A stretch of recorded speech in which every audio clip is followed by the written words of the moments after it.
বিসমিল্লাহির রহমানির রহিম। পরম করুণাময় ও অসীম দয়ালু আল্লাহর নামে শুরু। ومن أحسن قولا ممن دعا إلى الله وعمل صالحا وقال إنني من المسلمين.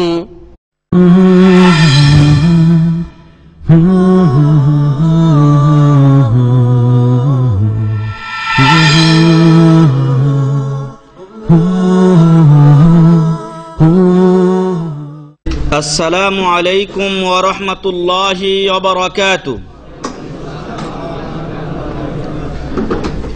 الحمد لله الذي هدانا للإسلام وما كنا لنهتدي لولا أن هدانا الله، والصلاة والسلام على أشرف الأنبياء والمرسلين نبينا محمد وعلى آله وصحبه أجمعين ومن تبعهم بإحسان إلى يوم الدين.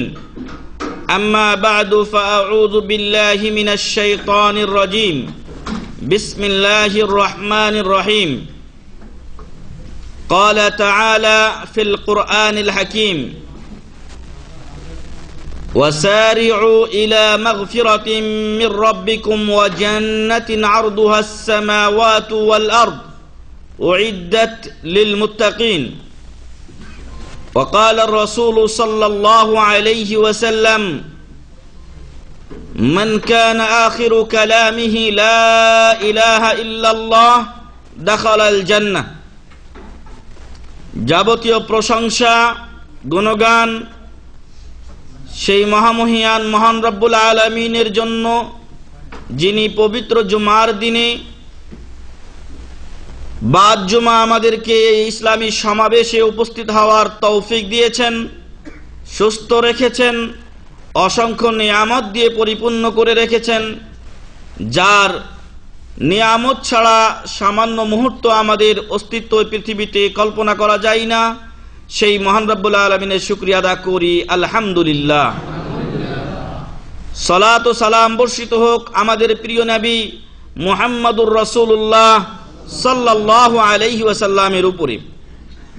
অতঃপর সম্মানিত ভাই এবং বন্ধুগণ, মহান রব্বুল আলামিন আমাদেরকে তাঁর ইবাদতের জন্য সৃষ্টি করেছেন, আর যারা মহান রব্বুল আলামিনের ইবাদত করবেন তাদের জন্য রেখেছেন মহাপুরস্কার জান্নাত।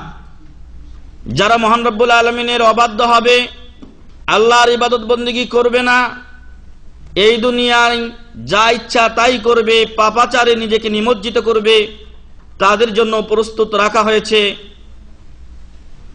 মহাপুরস্কার এবং মেহমানদারির স্থান জাহান্নাম। আমরা মুসলিম, আমরা মহান রব্বুল আলামিনের ইবাদত করার সর্বাত্মক চেষ্টা করি। মহান রব্বুল আলামিনের জান্নাতে যাওয়ার আশা আমাদের রয়েছে। মহান রব্বুল আলামিন তার নবী সম্পর্কে বলছেন যে ওয়ায়াদউনানা রাগাবান ওয়া রাহাবা, তারা আমাদের ইবাদত করত আশা নিয়ে এবং ভয়ভীতি সহকারে। আমরা মহান রব্বুল আলামিনের ইবাদত করি জান্নাতের আশায়, আমরা জাহান্নাম থেকে বাঁচার আশায়, জাহান্নামের ভয়ে আমরা মহান রব্বুল আলামিনের ইবাদত বন্দেগী করি। এক্ষণে মহান রব্বুল আলামিন অনেক ইবাদতের প্রকার আমাদেরকে দিয়েছেন। যদি একই রকম ইবাদত প্রতিনিয়ত করতে হতো তাহলে হয়তো মানুষের বিতৃষ্ণা ভাব আসতো। তাই মহান রব্বুল আলামিন জান্নাত লাভের জন্য বিভিন্ন ধরনের ইবাদতের ব্যবস্থা রেখেছেন। আমরা আজকের এই সংক্ষিপ্ত পরিসরে আপনাদের সামনে জান্নাত লাভের কিছু উপায় সম্পর্কে আলোচনা করব ইনশাআল্লাহ। ওয়ামা তৌফিকি ইল্লা বিল্লাহ।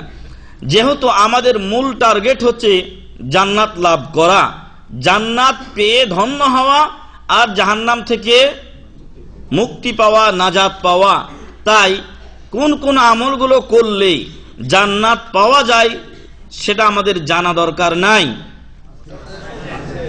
আছে?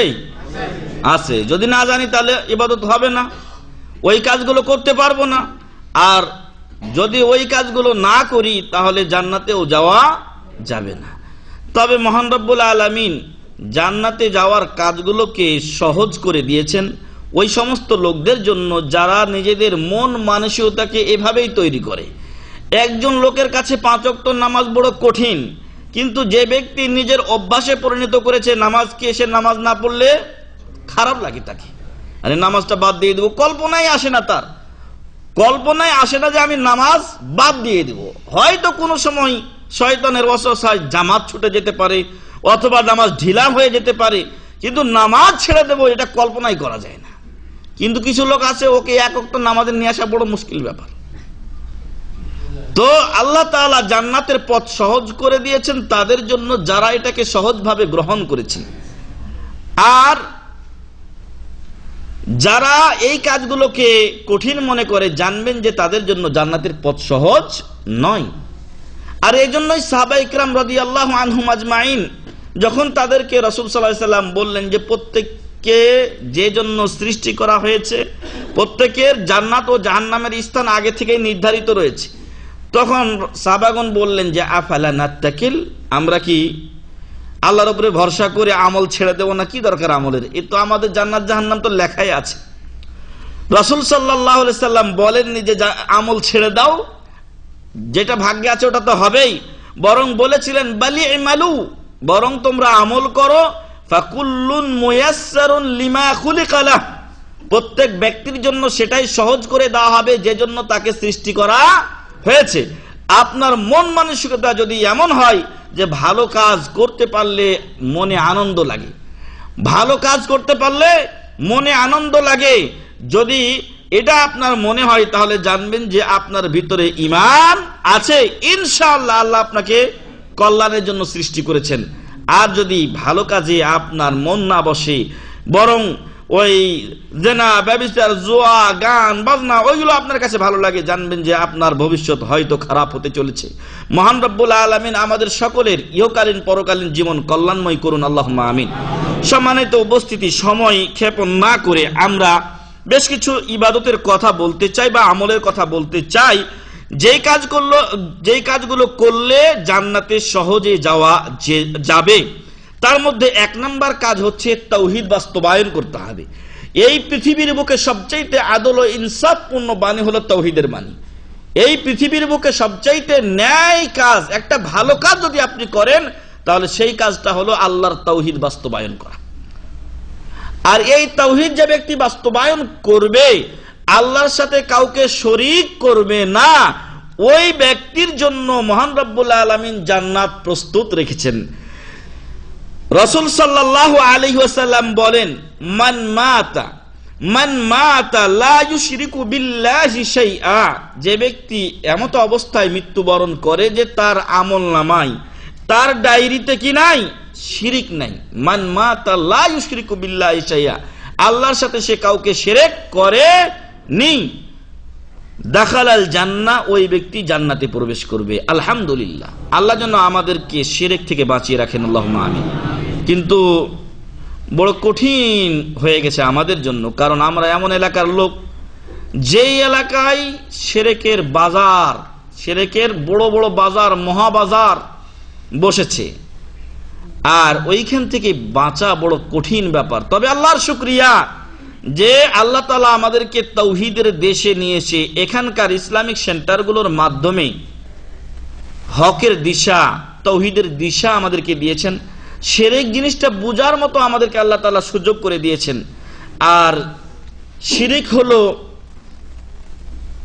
আমরা যেই ইবাদত বন্দেগীগুলো করি সেই ইবাদতের সামান্য কিছু, পুরাটা না। নামাজ আপনি 5 ওয়াক্ত পড়েন, 5 ওয়াক্ত নামাজের মেলা রাকাত নামাজ পড়েন, এই নামাজগুলোর একটা রাকাত নামাজ, একটা সাজদা যদি আপনি গায়রুল্লাহর জন্য করেন তাহলে সেটাকে কি বলবো? শিরক। ইবাদতের সামান্য কিছু অংশকে আল্লাহ ছাড়া অন্যের নামে করা, এর নাম শিরক। এই কাজ আমাদের সমাজে হয় কি না? মেলা ভণ্ডরা নিজেদের পায়ে সাজদা নেয় কি না? মেলা নির্বোধ ও বোকারা মাজারে গিয়ে সাজদা করে কিনা? তো এই সাজদা এখন আল্লাহ ছাড়া অন্যকে করা হয়। আর আল্লাহ তাআলা বলছেন ওয়া আন্নাল মাসাজিদা লিল্লাহ ফালা তাদউ মাআল্লাহি আহাদা। মসজিদ আল্লাহর, অতএব আল্লাহর সাথে কাউকে আহ্বান করিও না। কিন্তু মানুষ সেটা ধরে রাখতে পারে নাই। আজকে যারা আল্লাহ তাআলার মাখলুক, তাদেরকে বোকা ধরনের লোকেরা খালেকের সাথে তুলনা করে চলেছে। তো সম্মানিত ভাই এবং বন্ধুগণ, যখন আপনি হকের দিশা পেয়েছেন, আপনার উপরে ফরজে আইন হয়ে গেছে যে আপনি আপনার এলাকার লোকজনকে শিরক থেকে বাঁচার জন্য সর্বাত্মক চেষ্টা ব্যয় করবেন। যদি আপনি না করেন তাহলে আপনিও কিন্তু আল্লাহর কাছে দায়ী থেকে যাবেন। আপনি শুধু দূর থেকেই বলবেন যে ও শিরকি কাজ করে, ও এই করে, ওই করে, আর আপনি দাওয়াত দেবেন না, এমন কথা চলবে না। এজন্য আসুন আমরা শিরক যুক্ত এলাকার লোক হওয়া সত্ত্বেও আল্লাহ তাআলা আমাদেরকে তাওহীদের যখন দিশা দিয়েছেন, তখন আমরা প্রত্যেকেই দায়িত্বশীল হয়ে গেছি। এখন আমরা প্রত্যেকে দায়িত্বশীল হয়ে গেছি। এটা মনে করা যাবে না যে আমি তো তেমন কিছু জানি না, আমি তো তেমন কিছু জানি না। আপনি জানেন যে শিরক করা যাবে না, ওটাই আপনাকে পৌঁছাতে হবে। বাল্লিগু আন্নি ওয়ালাউ আয়া, একটা আয়াত জানেন, ওটাই আপনাকে পৌঁছাতে হবে। সেই আয়াত যদি হয় যে আল্লাহর সাথে কাউকে শরীক করা যাবে না, শিরক করলে জান্নাত হারাম হয়ে যায়, জাহান্নাম লাজেম হয়ে যায়, তার স্থান জাহান্নাম অবধারিত হয়ে যায়, এই বাণী আপনাকে পৌঁছে দিতে হবে আপনার জাতির কাছে। এটা মনে করা যাবে না যে এটা আলেম ওলামাদের কাজ। আলেম ওলামা তো আজকে শিরকের আড্ডাখানায় বসে আছে। ওই সমস্ত আলেমদেরকে যদি মাঠ ছেড়ে দেন তাহলে বাকি যেটি আছে ওটিকে গুমরা করে দেবে। আপনার ভবিষ্যৎ প্রজন্ম গুমরা হয়ে যাবে যদি আপনি সচেতন না হন। আসুন আমরা শিরক থেকে নিজেরা বিরত থাকি, জাতিকে সতর্ক করি এবং তাওহীদের উপরে চলার চেষ্টা করি। আল্লাহ আমাদের তৌফিক দান করুন, আল্লাহুম্মা আমিন। মুসলিম শরীফের হাদিস। তাহলে তাওহীদ বাস্তবায়ন করলে, আল্লাহর সাথে শরীক না করলে জান্নাতে যাওয়া যায়। আপনি জান্নাতে যাবেন যদি আপনার আমলে শিরক না থাকে। আপনার আমলে মেলা পাপ আছে, কিন্তু যাবেন আপনি। আপনার পাপের কারণে আল্লাহ আপনাকে ইচ্ছা করলে শাস্তি দিতে পারেন, আপনাকে আল্লাহ মাফও করে দিতে পারেন। আপনি জেল খাটতে পারেন জাহান্নামের, কিন্তু আপনার তাওহীদ ঠিক থাকলে একদিন না একদিন আপনি জান্নাতে যাবেন ইনশাআল্লাহ। এটা রসুলের কথা, এটা আল্লাহর কথা, এটা ওয়ারেন্টি গ্যারান্টি সবই আছে। 2 নাম্বার হচ্ছে আন-নুতকু বিশ-শাহাদাতি ইনদাল মাউত, মৃত্যুর সময় কালেমায়ে শাহাদাতের উচ্চারণ যদি কেউ করতে পারে, বাংলা কথার বাস্তব প্রতিফলন ঘটবে। শেষ ভালো যার, সব ভালো তার, ইনশাআল্লাহ ওই ব্যক্তি জান্নাতে প্রবেশ করবে। এর ব্যাপারে ওই একই অবস্থা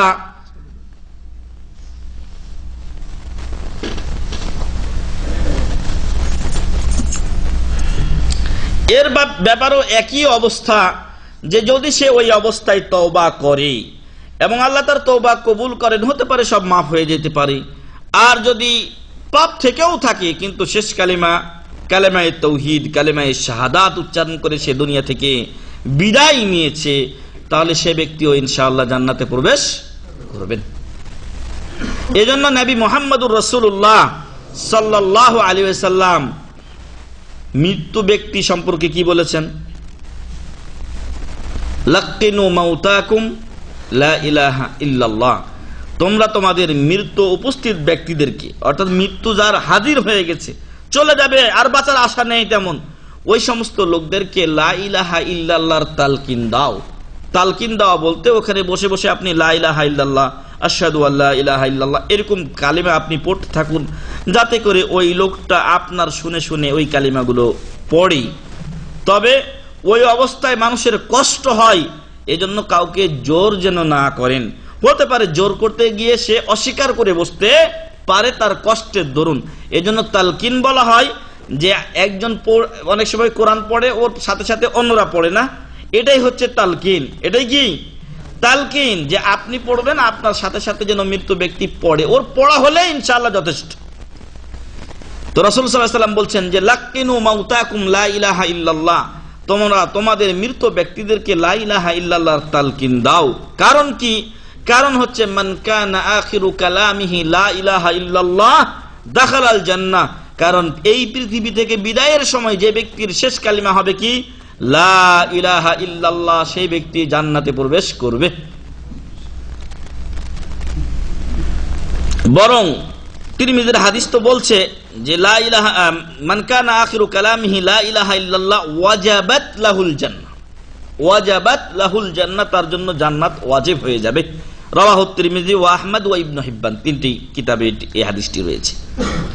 তাহলে 1 নাম্বার তাওহীদ, 2 নাম্বার মৃত্যুর সময় কালেমায়ে শাহাদাতের উচ্চারণ, 3 নাম্বার মান সাল্লাল ফজরা ওয়াল আসর, যে ব্যক্তি ফজর ও আসরের নামাজ জামাতের সাথে আদায় করে তার জন্য জান্নাতে যাওয়ার সুসংবাদ।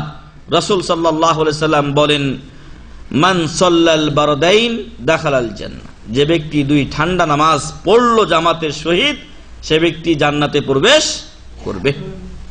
কিন্তু ওই সময় বেশিরভাগ লোক ঘুমিয়ে থাকে, কারণ ওই সময়ের ঘুমটা বড় আরাম লাগে। ওই সময়ের ঘুমটাকে যদি আপনি হারাম কেন করবেন ভাই, ত্যাগ করে যদি আপনি জামাতে আসতে পারেন তাহলে আপনার জন্য জান্নাতের ওয়াদা করেছেন নবী মুহাম্মদুর রাসূলুল্লাহ সাল্লাল্লাহু আলাইহি ওয়াসাল্লাম। মুসলিম শরীফের হাদিস। 4 নাম্বার জান্নাত লাভের অন্যতম একটি সহজ আমল ও ইবাদত হলো হিফজু আসমাইল্লাহি তাআলা, মহান রব্বুল আলামিনের নাম ও গুণাবলীকে কি করা? মুখস্থ করা, সংরক্ষণ করা। আর এই সংরক্ষণের অর্থ হলো আল্লাহর যে নাম রয়েছে নামগুলো মুখস্থ করবেন। 1 নাম্বার নাম মুখস্থ করতে হবে, আল্লাহর নামগুলো মুখস্থ করার পরে ওইগুলোর অর্থ জানতে হবে না, ওইগুলোর অর্থ জানতে হবে এবং ওইগুলোর অর্থ অনুযায়ী আপনার যখন দরকার, যেই নাম দরকার সেই নাম ধরে আল্লাহকে ডাকতে হবে। আল্লাহর নামগুলোর অর্থ রয়েছে রহমান দয়ালু মেহেরবান, রাহিম দয়ালু মেহেরবান, সালাম শান্তিময় শান্তিদাতা, তারপরে জব্বার শক্তিশালী, কাহার অত্যন্ত কঠোর। তো এইরকম মহান রব্বুল আলামিনের মেলা নাম রয়েছে, নামগুলোর অর্থ আছে। আপনার যখন যে জিনিসের দরকার ওই নামটা ধরে আপনি আল্লাহকে ডাকবেন। আপনার শান্তি দরকার, আল্লাহর কাছে আপনি দোয়া করবেন আল্লাহ আনতাস সালাম, আমরা নামাজের পর বলে থাকি আল্লাহুম্মা আনতাস সালাম ওয়া মিনকাস সালাম। তো আল্লাহ তুমি শান্তিদাতা, তুমি আমাকে শান্তি দাও। তো এই নামগুলো ধরে ডাকতে হবে। তাহলে আল্লাহর নাম সংরক্ষণের অর্থ হলো কি? এই নামগুলো মুখস্থ করা। 3টা বিষয় ছাড়া আল্লাহর নাম সংরক্ষণ হবে না। 1 নাম্বার এই নামগুলো মুখস্থ করতে হবে, 2 নাম্বার তার অর্থ জানতে হবে, 3 নাম্বার ওই অর্থ অনুযায়ী প্রয়োজন মোতাবেক আল্লাহকে ডাকতে হবে ওই নাম ধরে। রাসূল সাল্লাল্লাহু আলাইহি সাল্লাম বলেন লিল্লাহি তিসআতুন ওয়া তিসউনা ইসমান, লিল্লাহি তিসআতুন ওয়া তিসউনা ইসমান, আল্লাহর 99টি নাম রয়েছে। মান হাফিজাহা দাখালাল জান্নাহ, যে ব্যক্তি সেগুলোকে সংরক্ষণ করবে। কয় পদ্ধতিতে? 3 পদ্ধতি, যেগুলো আমরা বলেছি। এই 3 পদ্ধতিতে হেফাজত ও সংরক্ষণ করবে, দাখালাল জান্নাহ, ওই ব্যক্তিও জান্নাতে প্রবেশ করবে। রাওয়াহু মুসলিম, মুসলিম শরীফের হাদিস। তবে উল্লেখ্য যে মহান রব্বুল আলামিনের নাম 99 সীমাবদ্ধ নয়, বরং এছাড়াও মহান রব্বুল আলামিনের অনেক নাম রয়েছে। তার দলিল লম্বা একটি হাদিসে রয়েছে, যেখানে একটা অংশে বলা হয়েছে যে আল্লাহুম্মা ইন্নী আসআলুকা বিকুল্লি ইসমিন হুয়া লাক সাম্মাইতা বিহি নাফসাক আও আনজালতাহু ফি কিতাবিক আও আল্লামতাহু আহাদাম মিন খালকিক আও ইস্তাসারতা বিহি ফি ইলমিল গায়বি ইনদাক আও ইস্তাসারতা বিহি ফি ইলমিল গায়বি ইনদাক, অথবা আপনার ওই সকল নাম ধরে আমি চাচ্ছি যেগুলো আপনি আপনার কাছে ইলমে গায়বে রেখে দিয়েছেন। তাহলে আল্লাহর কাছে আল্লাহর কিছু নাম রয়ে গেছে, যেই নামগুলোর কিছু আল্লাহ তাআলা তার নবী মুহাম্মদ সাল্লাল্লাহু আলাইহি সাল্লামকে শিখিয়ে দেবেন। কখন? যখন তিনি সাজদায় পড়বেন সকল উম্মতের হিসাব শুরু করার জন্য। সকলে ছুটে যাবেন আদমের কাছে তারপরে মুসা, নূহ, ঈসা বিভিন্ন জনের কাছে ছুটে যাবেন, যেন হাসরের ময়দানের কঠিন আযাব থেকে, কঠিন অবস্থা থেকে পরিত্রাণ দিতে মানুষের হিসাব শুরু করা হয়। সকলেই অপারগতা প্রকাশ করবেন, শেষে নবী মুহাম্মদুর রাসূলুল্লাহ সাল্লাল্লাহু আলাইহি ওয়াসাল্লামের কাছে আসা হবে। তিনি আল্লাহর কাছে সাজদায় পড়বেন। আল্লাহ তখন তাকে কিছু এমন নাম শিক্ষা দিবেন যে নামগুলো ধরে তিনি আল্লাহকে ডাকবেন। তখন আল্লাহ তাআলা জিবরিল আলাইহিস সালামকে পাঠাবেন আর বলবেন যে মুহাম্মদ সাল্লাল্লাহু আলাইহি ওয়াসাল্লামকে বলো তার মাথা উঠাতে এবং তার প্রার্থনা করতে। তাকে বলা হবে সাল তুতা, তুমি চাও তোমাকে দেওয়া হবে। তো মুহাম্মদ সাল্লাল্লাহু আলাইহি সাল্লাম তখন সকলের হিসাব শুরুর জন্য শাফাআত করবেন। আল্লাহ তার সেই শাফাআতকে কবুল করবেন। আর এই শাফাআতের নাম কি? শাফাআতে কুবরা, যার অধিকারী হলেন নবী মুহাম্মদুর রাসূলুল্লাহ সাল্লাল্লাহু আলাইহি সাল্লাম। তো মহান রব্বুল আলামিনের এমন কিছু নাম রয়েছে যেটা আল্লাহর কাছে আছে, যেটা কোনো বান্দাকে বা কোরআনে আল্লাহ তাআলা বলেন নাই। 4 নাম্বার আমল। 5 নাম্বার হলো আত-তারদিদু মাআল মুআজ্জিন। এখন তো আমাদের আর সময় নেই, মুয়াজ্জিন আযান দিলেও কিছু কাজ করে নেই, যতক্ষণ জামাত না শুরু হয়েছে ততক্ষণ কাজ চলছেই আমাদের। কিন্তু মুয়াজ্জিন সাহেবের আযানের জবাব যদি কেউ দেয়, তাতেও তার জন্য কি আছে? জান্নাতের পথ সহজ হয়ে যাবে ইনশাআল্লাহ। রাসূল সাল্লাল্লাহু আলাইহি ওয়াসাল্লাম বলেন, ইযা ক্বালাল মুআজ্জিনু আল্লাহু আকবার, আল্লাহু আকবার, যখন মুয়াজ্জিন বলেন আল্লাহু আকবার, আল্লাহু আকবার, ফাকালা আহাদুকুম আল্লাহু আকবার, আল্লাহু আকবার, তখন তোমাদের কেউ তার সাথে সাথে কি বলে? আল্লাহু আকবার, আল্লাহু আকবার বলে। সুম্মা কাল, তারপর বলে লা ইলাহা ইল্লাল্লাহ, মানে শেষ পর্যন্ত পৌঁছে গেল, মানে প্রত্যেকটার সে দোহরালো। তবে হাইয়ালাস সালাহ, হাইয়ালাল ফালাহ সবাই কি বলবে? লা হাওলা ওয়ালা কুওয়াতা ইল্লা বিল্লাহ। এটা অন্য হাদিস দ্বারা প্রমাণিত রয়েছে। ক্বালা লা ইলাহা ইল্লাল্লাহ মিন কলবিহি, তার অন্তর থেকে এই কালিমার গুলো সে দোহরায় বা মুয়াজ্জিনের জবাব দেয়, দাখালাল জান্নাহ, ওই ব্যক্তি জান্নাতে প্রবেশ করবে। তাহলে মুয়াজ্জিন সাহেব যখন আযান দেন তখন কাজে মশগুল থাকতে হবে। অত্যন্ত সহজ আমল। আমি চলতে চলতেও এই উত্তরগুলো দিতে পারি। আমি যে কাজ করছি সেই কাজ তো তখনই ছেড়ে দেওয়া দরকার। এরপরও যদি আপনি কাজেও থাকেন, জবাব দেওয়া যাবে কিনা? জবাব দেওয়া যাবে। এজন্য আমাদের উচিত মুয়াজ্জিন সাহেবের এই আযানের উত্তর দেওয়া। এবং আরেকটি হাদিসে বর্ণিত হয়েছে যে ব্যক্তি মুয়াজ্জিনের সাথে আযানের জবাব দেয়, তারপরে সুম্মা সাল্লা আলাই, রাসূল সাল্লাল্লাহু আলাইহি সাল্লামের উপরে সালাত পেশ করে, সালাত বা দুরুদে ইব্রাহিম যেটা, তারপরে সে বলে আল্লাহুম্মা রব্ব হাযিহি দাওয়াতি তাম্মা ওয়াস সালাতিল কায়িমা আতি মুহাম্মাদানিল ওয়াসিলাতা ওয়াল ফাযিলা ওয়াবআসহু মাকামান মাহমুদান আল্লাযী ওয়া'আদতাহ। এই দোয়াটা যে ব্যক্তি পড়ে, হাল্লাত লাহু শাফাআতি, তার জন্য আমার শাফাআত করা হালাল হয়ে যায়, বৈধ হয়ে যায়, দায়িত্ব হয়ে যায় যে আমি তার জন্য শাফাআত করব। সুবহানাল্লাহি ওয়া বিহামদিহি। তো রাসূল সাল্লাল্লাহু আলাইহি সাল্লাম আপনার জন্য শাফাআত করবেন, মুয়াজ্জিনের আযানের শব্দের জবাব দেন, তারপরে আপনি দরুদে ইব্রাহিম পড়েন, তারপরে আযানের শেষের দোয়াটা পড়েন।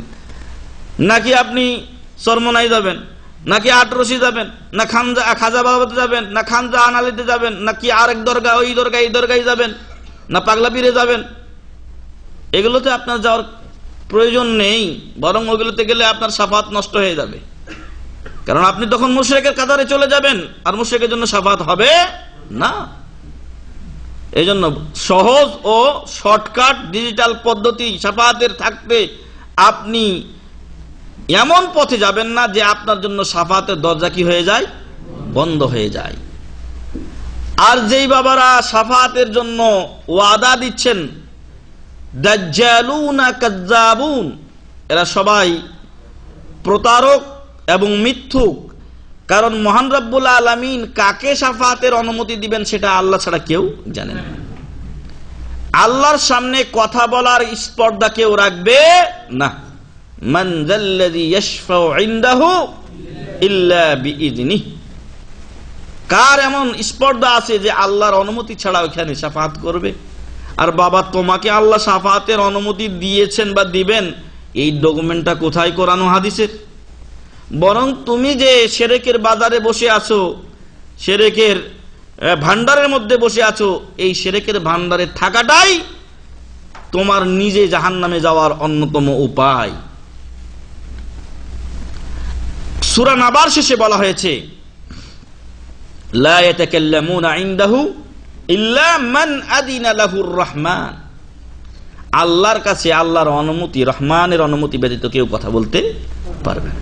ওয়া ক্বালা সাওয়াবা, এবং সে দুনিয়ায় সত্য কথা বলেছিল, দুনিয়ায় সত্য কথা বলেছিল, এটা হলো একটা ব্যাখ্যা, এবং সে সত্য বলবে কিয়ামতের দিন, ওটা একটা ব্যাখ্যা।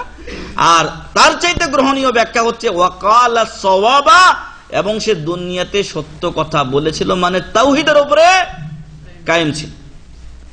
আমি শিরকের বাদশাহীগিরি করব, 10 জনকে আমি শিরক শিক্ষা দেব, তাবিজ আমার কাছ থেকে নাও 5000 টাকা দাম, আর ওইটা আসলে 3 টাকাও দাম না, সে এরকম যদি হয় তাহলে ও তো নিজেরই অবস্থা 12টা বেজে যাবে, ও আরেকজনের জন্য সুপারিশ করবে কি? তো এই জন্য সম্মানিত ভাই এবং বন্ধুগণ, মহান রব্বুল আলামিন শাফাআতেরও সহজ রাস্তা রেখেছেন। আপনি শাফাআতের আগে আপনি ভালো আমল করে নিজেই যাওয়ার চেষ্টা করুন না কেন, তারপরে আপনি 2 নম্বরে শাফাআতটাকে রাখেন। কিন্তু আগেই কয় যে শাফাআত আগে দরকার। শাফাআত কখন দরকার? যদি আপনি আমল দ্বারা না পারেন। তো নিজেই যদি আপনি হিম্মত ছাড়া হয়ে যান, তো আপনাকে কে উপরে টেনে নেবে? আমাদের পূর্ববর্তী সালফে সালেহিন যারা ছিলেন, তাদের হিম্মত অনেক উঁচু ছিল। এজন্য 313 জন নিয়ে 1000 জনকে খুঁজে পাওয়া যায়নি, এজন্য 700 জনকে নিয়ে 3000 জনকে খুঁজে পাওয়া যায়নি, এজন্য 3000 জন নিয়ে 10,000 লোক ভেগে গিয়েছিল খন্দক যুদ্ধে। তাদের হিম্মত ছিল, ঈমান ছিল আল্লাহর উপরে। মুমিনরা কখনো সংখ্যাধিক্যে জয় পায়নি, বরং আল্লাহর মদদে, আল্লাহর সহযোগিতায় তারা জয় পেয়েছেন। তাবুকের যুদ্ধে সংখ্যা মেলা মুসলমানদের, কিন্তু সংখ্যাধিক্য যখন তাদেরকে মানে গোলক ধাঁধায় ফেলে দিল, তখনই মুসলমানদের পরাজয় আসা শুরু হয়েছিল। তখনই রাসূল সাল্লাল্লাহু আলাইহি ওয়াসাল্লাম বলেছিলেন যে আনা নাবিয়্যু লা কাযিব আনা ইবনু আব্দুল মুত্তালিব। হুনাইন যুদ্ধে, জি, সংখ্যাধিক্য কিন্তু মুসলমানদেরকে হুনাইন যুদ্ধে মানে ধোকায় ফেলে দিয়েছিল যে আমাদের সংখ্যা অনেক, কিন্তু দেখা গেছে যে সংখ্যাধিক্য মুসলমানদের কোনো উপকারে আসে নাই। যে কথা বলছিলাম যে হিম্মত উঁচু করতে হবে এবং আশা বড় রাখতে হবে, ইবাদত করতে হবে। আমার দ্বারা হবে না এমনটি বলা যাবে না। আপনার মতোই আরেকজন ওই কাজই করছে, তো আপনি পারবেন না কেন বলছেন? আপনিও পারবেন ইনশাআল্লাহ। 10 জনে পারে যাহা তুমিও পারিবে তাহা। চেষ্টা করেন, ইনশাআল্লাহ পেরে যাবেন। আল্লাহ আমাদের তৌফিক দান করুন, আল্লাহুম্মা আমিন। এর সহযোগী একটি হাদিস, রাসূল সাল্লাল্লাহু আলাইহি ওয়াসাল্লাম বলছেন, মান ক্বালা মিসলা মা ক্বালাল মুআজ্জিনু ইয়াকিনান দাখালাল জান্নাহ। ইবনে হিব্বানের হাদিস, যে ব্যক্তি দৃঢ় বিশ্বাস সহকারে মুয়াজ্জিন সাহেব যে শব্দগুলো বলছে, ওই শব্দগুলো বলবে, সে ব্যক্তি জান্নাতে প্রবেশ করবে। 5 নম্বর আমল জান্নাতে যাওয়ার উপায়। 6 নম্বর হচ্ছে মান আমিলা হাযিহিল আমাল মুজতামিআতান। এখন কিছু আমলের কথা আমরা বলবো। এই কাজগুলো যদি কোনো ব্যক্তির মাঝে পাওয়া যায়, তাহলে ওই ব্যক্তি কোথায় যাবে? জান্নাতে প্রবেশ করবে ইনশাআল্লাহ। রাসূল সাল্লাল্লাহু আলাইহি ওয়াসাল্লাম একদিন সকালবেলা বললেন যে মান আসবাহা মিনকুমুল ইয়াউমা সাইমা, তোমাদের মধ্যে আজকে কে রোজা অবস্থায় সকাল করেছো? কে বলেছিলেন? আবু বকর বলেছিলেন আনা। মান তাবিআ মিনকুমুল ইয়াউমা জানাজা, আজ তোমাদের মধ্যে কে জানাজার অনুসরণ করেছো, জানাজার নামাজ পড়েছো, লাশের পিছনে পিছনে কে গেছো? মান আতআমা মিনকুমুল ইয়াউমা মিসকিনান, কে তোমাদের মধ্যে আজকে একজন মিসকিনকে খাবার খাইয়েছো? একই দিনের আমল। সকালবেলা উঠে সকালে রোজা অবস্থায় সকাল করেছে এবং জানাজায় শরীক হয়েছে, মিসকিনকে খাবার দিয়েছে। মান আদা মিনকুমুল ইয়াউমা মারিদা, তোমাদের মধ্যে কে আজকে অসুস্থ ব্যক্তিকে দেখতে গিয়েছো? মাজতামা'না ফি ইমরিন, প্রত্যেকটার উত্তরে কে বলেছিলেন? আবু বকর রাদিয়াল্লাহু আনহু বলেছিলেন যে আমি রাসূল সাল্লাল্লাহু আলাইহি ওয়াসাল্লাম বলছেন মাজতামা'না ফি ইমরিইন ইল্লা দাখালাল জান্নাহ, কোন ব্যক্তির মাঝে যদি এই গুণগুলো, কয়টা গুণ? 4টা গুণ। কি কি? রোজা রাখবেন না, বোঝা গেছে। হ্যাঁ, রোজা রাখা, জানাজায় শরীক হওয়া, মিসকিনকে খাবার খাওয়ানো, অসুস্থ ব্যক্তিকে দেখতে না যাওয়া, এই 4টা যদি কোনো ব্যক্তির মাঝে পাওয়া যায় তাহলে রাসূল সাল্লাল্লাহু আলাইহি ওয়াসাল্লাম বলছেন দাখালাল জান্নাহ, ওই লোক জান্নাতে প্রবেশ করবে। খালি সুবহানাল্লাহ আছি, কিন্তু মেলা লোক অসুস্থ আমরা দেখতে যাই না, এটা আমাদের সবার ত্রুটি। মোটের উপরে একটা দোয়া করি, আল্লাহ আমাদের ভিতরে যারা, আমাদের ভিতরে বাইরে মুসলমানদের মধ্যে যারা অসুস্থ আছেন, আল্লাহ যেন সবাইকে সুস্থতা দান করেন। আল্লাহ মানে না যাওয়ার এটা একটা ফোন দিয়ে আর কি, আল্লাহ যেন তাদেরকে সুস্থতা দান করেন, আল্লাহুম্মা আমিন। তবে আমাদের মধ্যে ঘাটতি আছে, এটা আমি জানি, আমাদের ভিতরে চরম ঘাটতি আছে। অসুস্থ ব্যক্তিদেরকে দেখতে যাওয়া, মিসকিনদের খোঁজ খবর নেওয়া, এই ব্যাপারে আমাদের আরো অ্যালার্ট। এবং বিশেষ করে আমরা হয়তো ভাবি যে না মিসকিন, আপনার যেটা আছে সাহাবাদের সেটা ছিল কি না? আমাদের যে সম্পদ, আমি সহ আপনারা সবাই, আমাদের যে সম্পদ আছে এই সম্পদ সাহাবাদের ছিল না। রাসূল সাল্লাল্লাহু আলাইহি সাল্লাম বলছেন যে মাল ফাকরু আকশা আলাইকুম, আমি তোমাদের ব্যাপারে দারিদ্রতার ভয় করি না, আমি তোমাদের ব্যাপারে দারিদ্রতার ভয় করি না। এখন আমাদের এখানে যারা উপস্থিত আছে, আমার তো মনে হয় না যে দরিদ্রের কাতারে আমরা কেউ আছি। সংজ্ঞায় পড়বো না, এটা যতটুকু সংজ্ঞা জানি। রাসূল বলছেন যে দরিদ্রতার ভয় করি না, ভয় করি কিসের? ওয়ালাকিন আখশা আলাইকুম আন তুবসাতা আলাইকুমুদ দুনিয়া, আমি তোমাদের ব্যাপারে ভয় করি যে দুনিয়া তোমাদের জন্য খুলে দেওয়া হবে, মানে নিয়ামতে পরিপূর্ণ হয়ে যাবে। আলহামদুলিল্লাহ আমরা নিয়ামতে আছি, এমন দেশে আছি মাঝে মাঝে ফ্রি ফ্রি খাওয়া পাওয়া যায়। আমাদের দেশে কি এরকম মজলিসে খানা পাওয়া যাবে? আমাদের এক ভাই, দিনী ভাই, আল্লাহ তাদেরকে দাওয়াতি কাজে তৌফিক দান করুন, আল্লাহুম্মা আমিন, খাওয়ার এলান করতে পরে খাবার যে কই গেছে আর খুঁজে পাওয়া যায় না। ওদের আইডিয়া ছিল যে এত কি লোক হবে, আমরা তো লামা যাবি, আইডিয়া ছিল কি যে হয়তো 1000 খানিক লোক হতে পারে, তো 1500 নয় ব্যবস্থা করি। পরে দেখা গেল কি 1500 কি পার হয়ে চলে গেছে, খানার ব্যবস্থা আছে হুজুকে বাঙালি। কিন্তু যে কথা আমি বলছিলাম যে আমাদের দেশে এরকম ব্যবস্থা পাওয়া বড় মুশকিল ব্যাপার, কিন্তু আলহামদুলিল্লাহ এখানে আমাদের ইসলাম শিক্ষাও হয়, আবার খানা দানারও কিছু ব্যবস্থা হয়ে যায়। আমরা খেতে আসি এমনটি না, মেলা লোক আছে এদেরকে 1 নম্বর ভণ্ড ছাড়া আর কিছু বলা যাবে না। ওরা বলে যে খ্যাপসা খেতে যাই, খ্যাপসা খেতে যাই তো আমার কি দরকার, পকেটে কি আমার 10 রিয়াল নাই যে আমি খ্যাপসা খাবো? আমি সারা আরো সপ্তাহে 5টা দিন 7টা দিন আমি খেতে পারি, তা জুম্মার দিনে এক সন্ধ্যা আমি খেতে পারি না? আরে আমি তো আজকে ভালো খাবারও খেতে পারি, কিন্তু আমি আসি ইসলামের মহব্বতে, দিনই 2টা কথা শোনার জন্য। তো আমি যে কথা বলছিলাম যে দুনিয়া আমাদের জন্য খুলে দেওয়া হবে, খুলে দেওয়া হয়েছে আমাদের জন্য দুনিয়া। আমাদের এখন যদি আমরা বলি যে আমার টাকা পয়সা নেই, এটা ভুল কথা।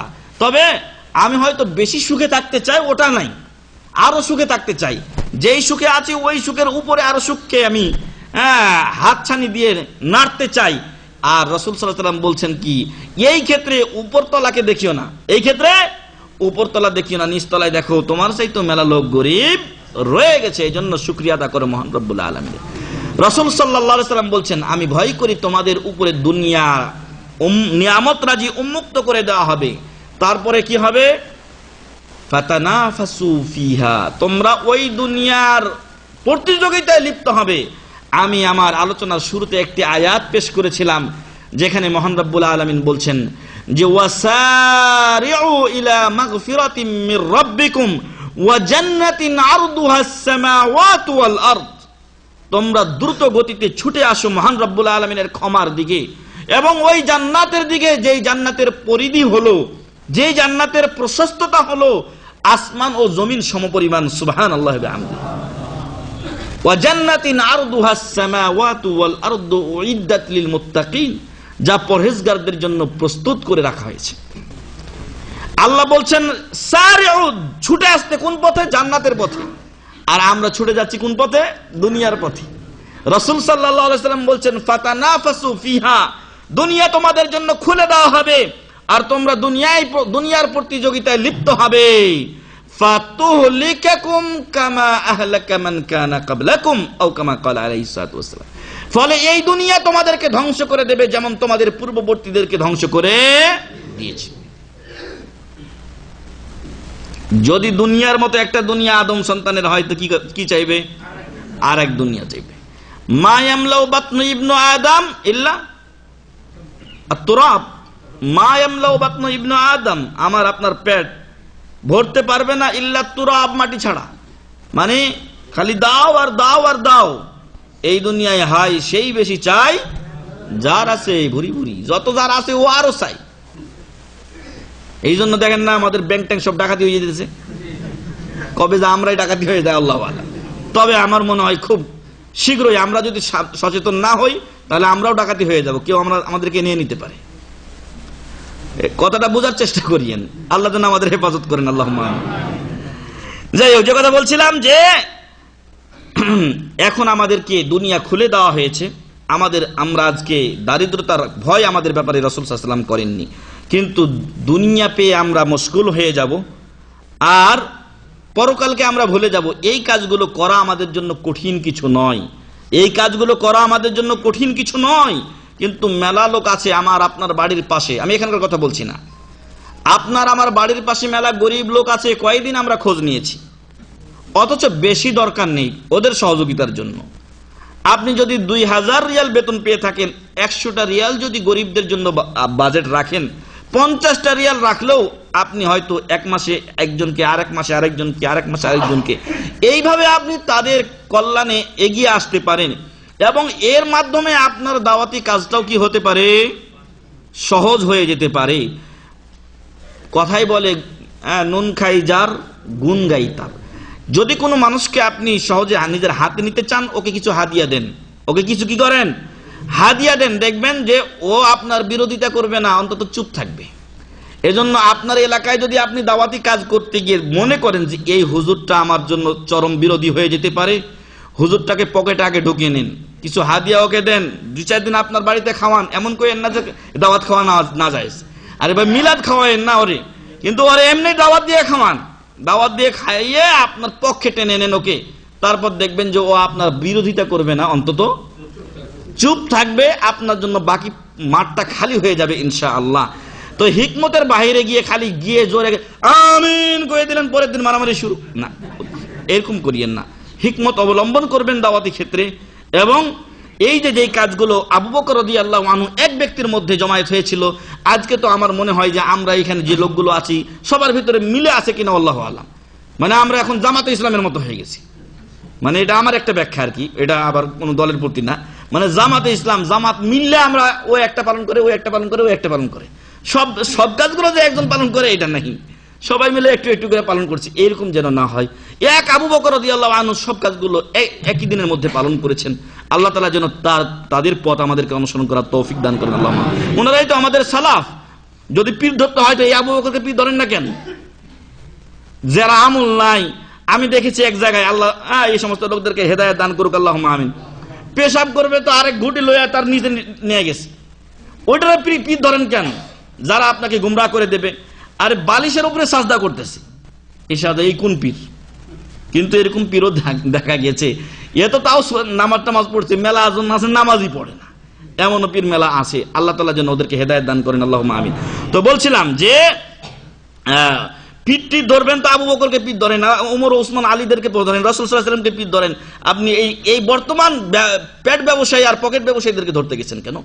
মহান রব্বুল আলামিন যেন আমাদেরকে আমাদের সালাফ রাসূল সাল্লাল্লাহু আলাইহি ওয়াসাল্লাম থেকে শুরু করে সাহাবায়ে কিরাম, তাবেঈন, তাবেঈনদের অনুসরণ করার তৌফিক দান করেন, আল্লাহুম্মা আমিন। এটা মুসলিম শরীফের হাদিস। 7 নাম্বার জান্নাতে যাওয়ার সহজ পথ হলো বেশি বেশি মসজিদে গমন, বেশি বেশি মসজিদে গমন।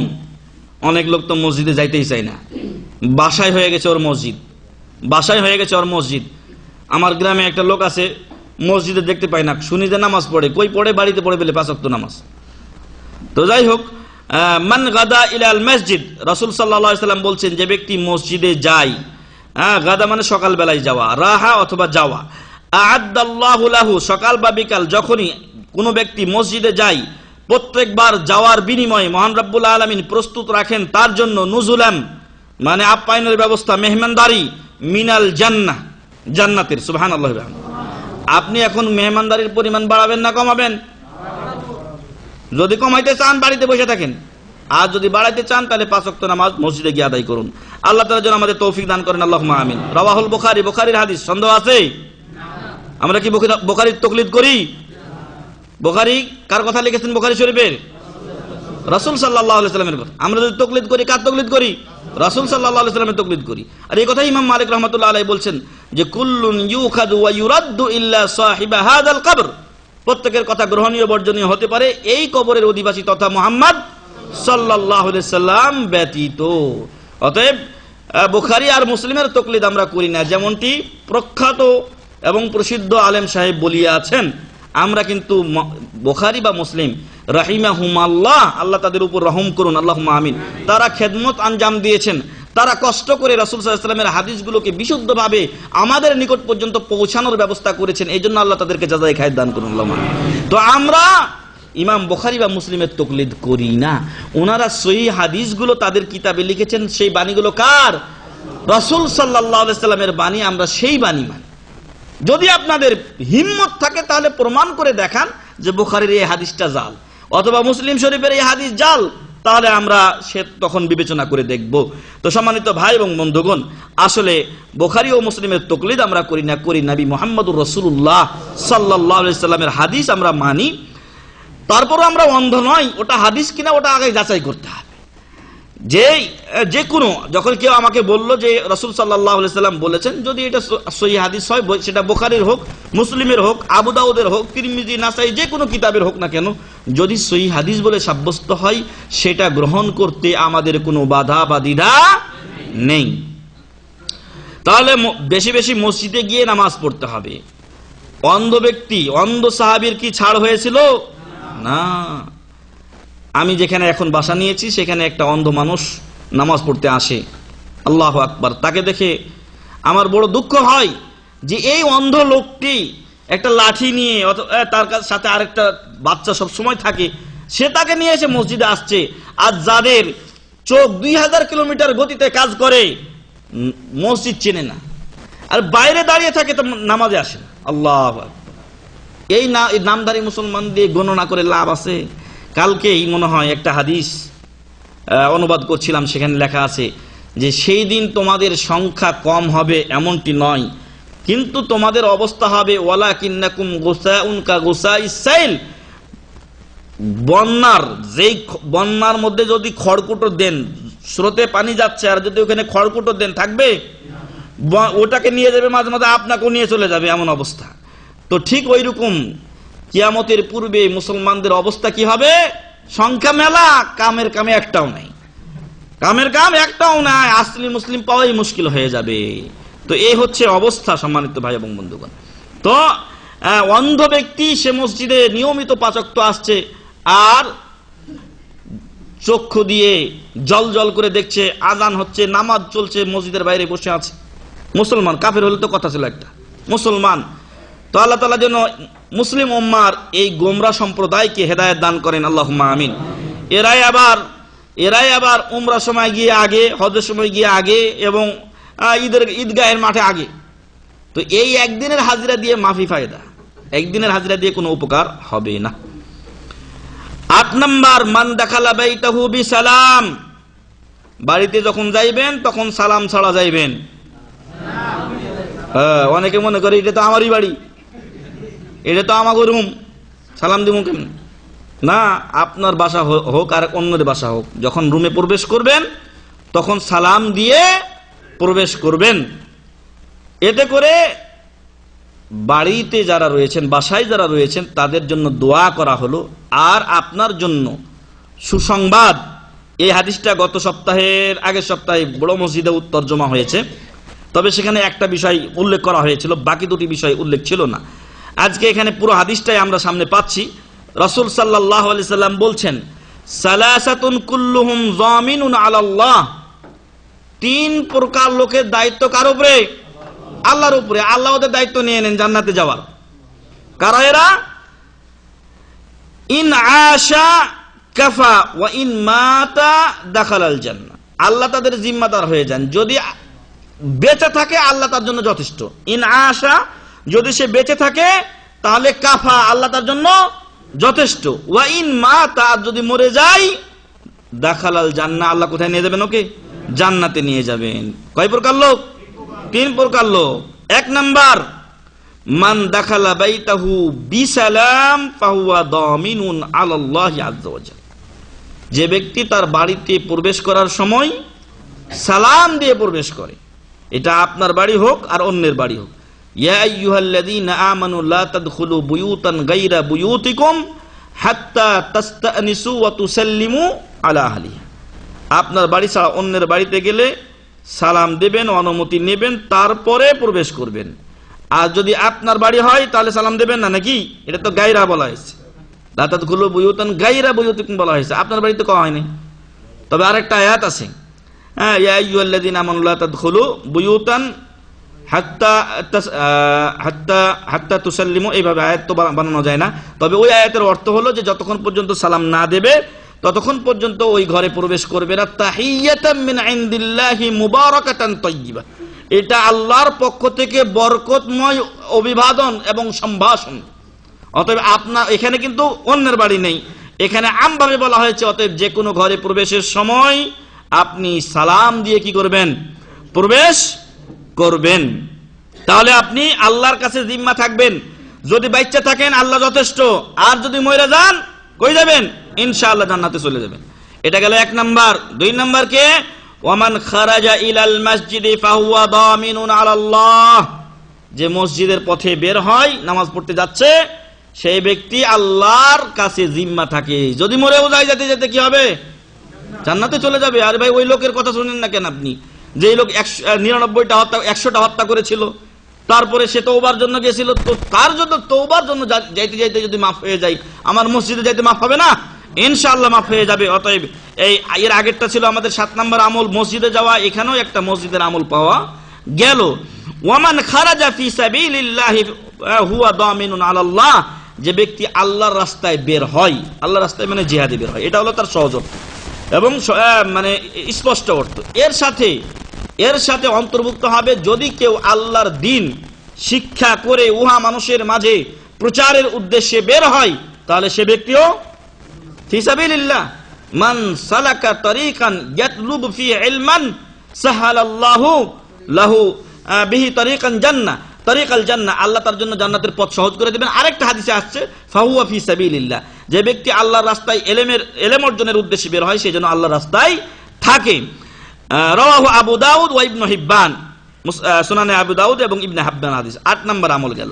9 নাম্বার জান্নাতে যাওয়ার আমল, এবং এটা আমাদের প্রত্যেক দিনই আমল করতে হবে, প্রত্যেক দিন আমল করতে হবে। 9 নাম্বার যে আমলটার কথা বলছি, সেই আমলটা হলো সাইয়্যিদুল ইস্তিগফার। সাইয়্যিদ মানে কি? নেতা, সর্দার।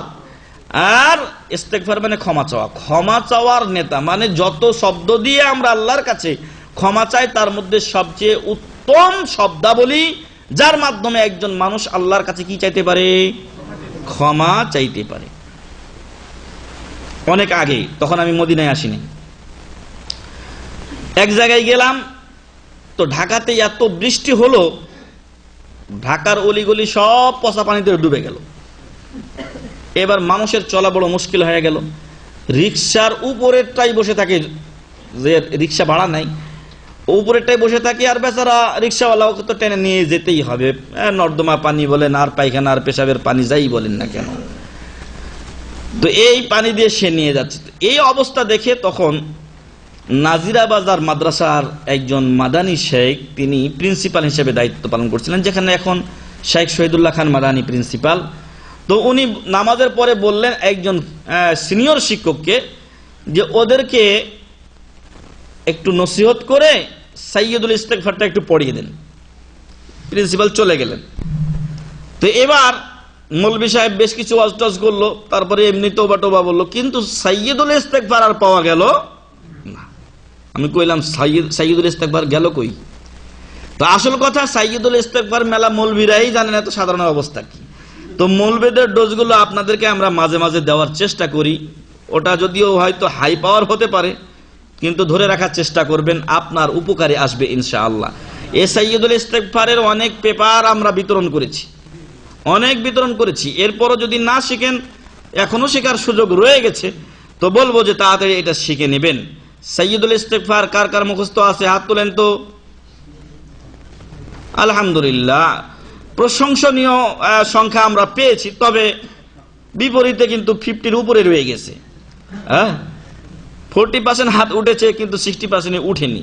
সম্মানিত ভাই এবং বন্ধু, এটা খুব কঠিন কিছু না। আপনি যদি তাবান মাররা হন আপনার মুখস্থ বিদ্যা, তারপরে 1 সপ্তাহের বেশি লাগবে কি না।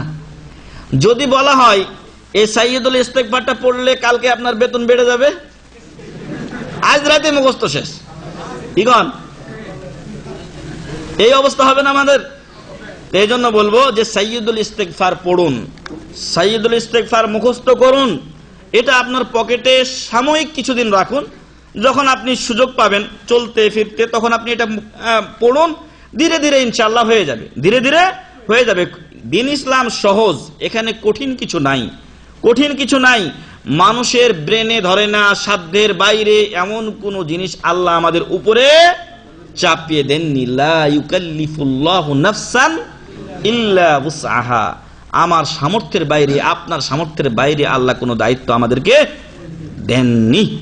অতএব সাইয়্যিদুল ইস্তিগফার মুখস্থ করব কিনা? ইনশাআল্লাহ। যারা মুখস্থ করেছেন নিয়মিত আমল করবেন, আল্লাহ তৌফিক দান করুন, আল্লাহুম্মা আমিন। আর যারা মুখস্থ করেননি তারা দ্রুত মুখস্থ করে নেন, আল্লাহ তাদের তৌফিক দান করুন, আল্লাহুম্মা আমিন। তাদের হেফজ শক্তিতে আল্লাহ বরকত দান করুন, আল্লাহুম্মা আমিন। সাইয়্যিদুল ইস্তিগফার হলো আল্লাহুম্মা।